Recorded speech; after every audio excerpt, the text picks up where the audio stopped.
세종시의 잡다한 지식을 알고 싶다면 꼭 봐야 할 영상. 안녕하세요, 세종시민 또는 관심이 많은 여러분들. 이번 콘텐츠에선 세종시의 생활권별 특징을 모아봤습니다. 그런데 생활권별 특징이라고 하면 왜 재미없겠네 하실까봐 다시 설명드리겠습니다. 인기를 끄는 게임 속 맵, 즉 지도를 보면 상점가, 전쟁터, 사냥터, 훈련장처럼 지역마다 각각의 역할과 특징이 있습니다. 이처럼 세종시도 지역별로 쪼개보면 각각의 역할과 특징이 있습니다. 그래서 이번 컨텐츠에선 세종시를 게임 맵처럼 특징별로 나눠서 설명드리겠습니다. 어때요? 생활권별 특징 갑자기 흥미진진하죠? 그럼 시작하겠습니다. 영화 기생충의 명대사 "너는 계획이 다 있구나" 기억하시죠? 저는 세종시를 떠올리면 그 대사가 머릿속을 맴돕니다. 왜냐하면 세종시의 모든 것들이 이미 오래전부터 철저하게 계획됐기 때문입니다. 때는 2004년 신행정수도의 건설을 위한 특별조치법이 제정되고 세종시라는 큰 그림이 바로 그때 그려졌습니다. 이후 8년 동안의 과정은 바쁘니까 건너뛰기로 하고요. 그리하여 2012년 7월 1일 세종특별자치시 설치 등에 관한 특별법에 근거하여 세종시가 탄생했습니다. 수도권의 과밀화로 인한 주택난, 교통난을 해소하고 국가 균형 발전을 위해 대한민국이 내디딘 위대한 발걸음이었습니다. 세종의 잡다한 지식! 예전에 방학 기간에 다들 시간 계획표 한 번씩은 만들어 봤잖아요. 그것처럼 세종시 건립 계획도 시간 순으로 촘촘하게 계획이 있었습니다. 먼저 도시계획 1단계라고 해서 2012년부터 2015년까지 중앙행정기관 및 공공기관 이전을 추진했고, 이후 도시계획 2단계는 2016년부터 2020년까지의 기간으로 대학 및 첨단 지식 기반 산업과 의료시설 등 주요 도시 기능을 채웠습니다. 조금 어려운 말로 자족적 성장 단계입니다. 이제 세종시는 도시계획 3단계에 접어들었는데요. 3단계는 최종 보스인 만큼 개발 계획 기간도 최장기간 무려 10년짜리이며 2030년까지 신도시 인구 50만 유입, 국토 균형 발전 혁신 거점 도시로의 완성이 그 목표입니다. 그런데 말입니다. 이렇게 치밀하고 위대한 계획은 여기서 끝이 아닙니다. 누구나 살고 싶은 공간을 만들기 위해 도시의 기능을 6개의 생활권에 나누어 분산하기로 합니다.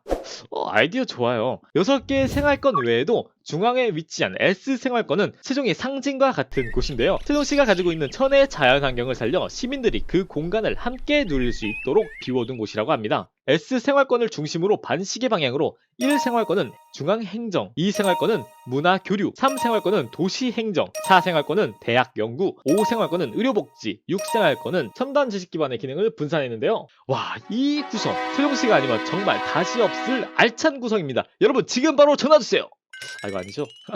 그럼 먼저 세종시 도시건설이라는 긴긴 마라톤에서 선두대열에 자리잡고 있는 1생활권에서 3생활권을 간단히 짚어보겠습니다. 세종시의 탄생 이유를 보여주는 곳, 바로 1생활권입니다. 1생활권은 중앙행정의 기능을 담당하며 2012년 국무총리실 이전을 시작으로 최근까지 총 44개의 중앙행정기관, 총 17만 3천 명의 공무원이 세종으로 옮겨왔고 16개 국책연구기관이 이전하였습니다. 최근에는 중소벤처기업부도 이전을 발표, 2022년에는 정부 세종 신청사까지 완공되니 더 많은 정부기관의 입주가 예상됩니다. 국가 균형 발전을 위한 행복복합도시로의 뼈대가 어느 정도 완성되어 가고 있는 모습이죠.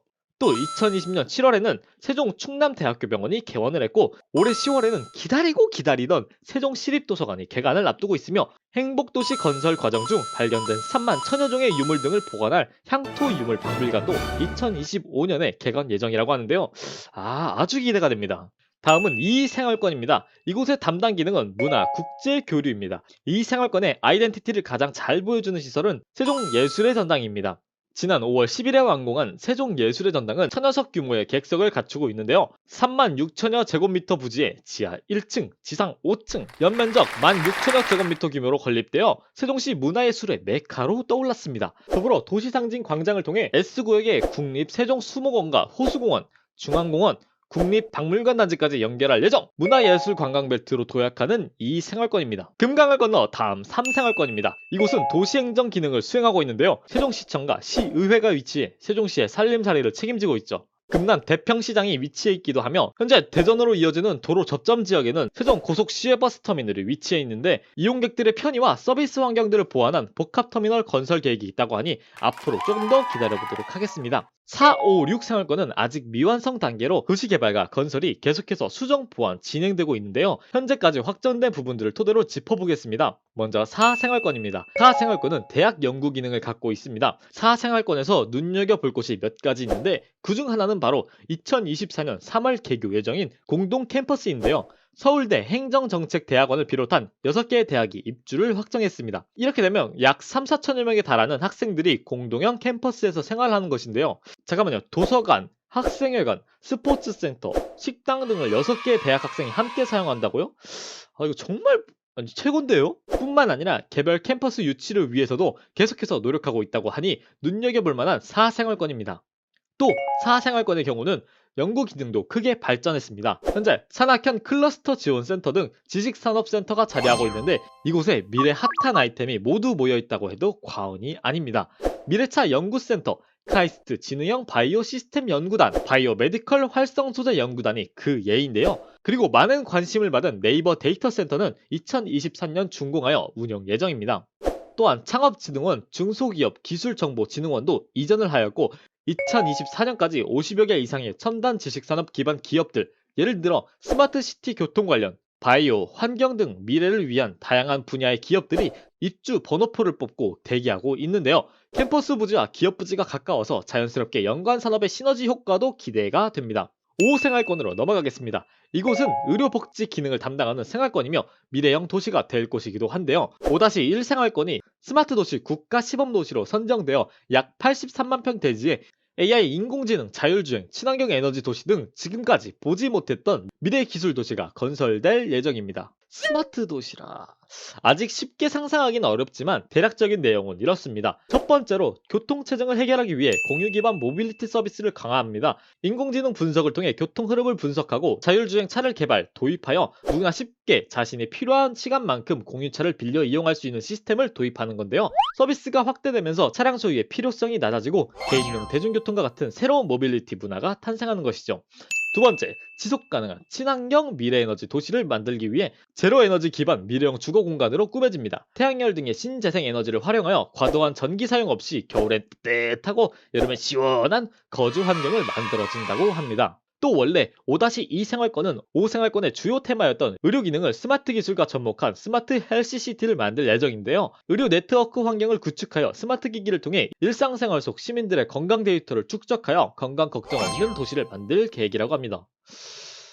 멋있는데? 또한 이러한 스마트 도시 환경을 위해 최첨단 기술을 연구하고 제공하는 기업 육성에 대한 다양한 지원도 아끼지 않을 것이라고 하는데요. 스마트시티 핵심 기술 발굴 육성 지원을 위하여 신기술 개발과 창의적인 연구가 가능한 환경을 만들어 기업 성장은 물론 일자리 창출까지 기대가 크다고 합니다.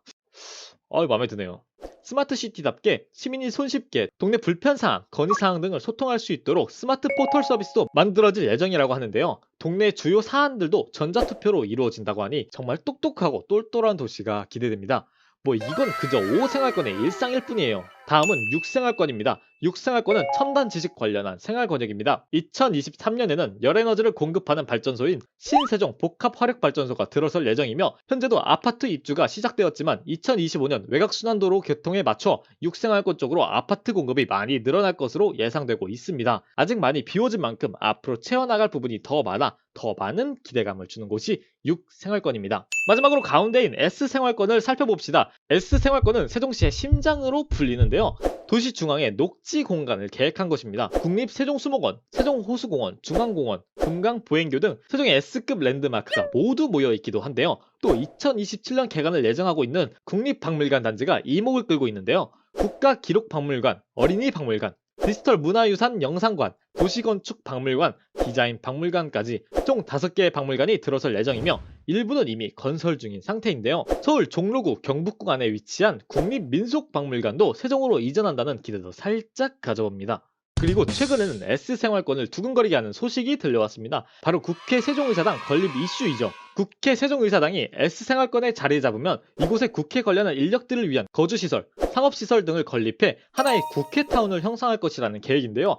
앞으로 더욱 스페셜한 S생활권이 기대됩니다. 뿐만 아니라 국회타운이 조성된다면 다양한 언론사들이 세종시로 모일 것이라는 기대감도 커지는데요. 지금까지 세종시에 관심을 갖고 MOU를 체결한 언론사만 해도 MBC, YTN, 한겨레, 연합뉴스, MBN, EBS, 충청투데이, 경향신문 등이 있으며 계속해서 다양한 언론사들의 러브콜이 쏟아지고 있는 상황입니다. 계속해서 만들어지고 있는 만큼 초창기에 짜여진 도시 밑그림을 토대로 개발 계획도 더 보완되어서 생활권 하나하나 잘 완성해가는 세종시가 되길 기대해봅니다. 세계적인 미래 첨단 모범도시를 향해가는 세종!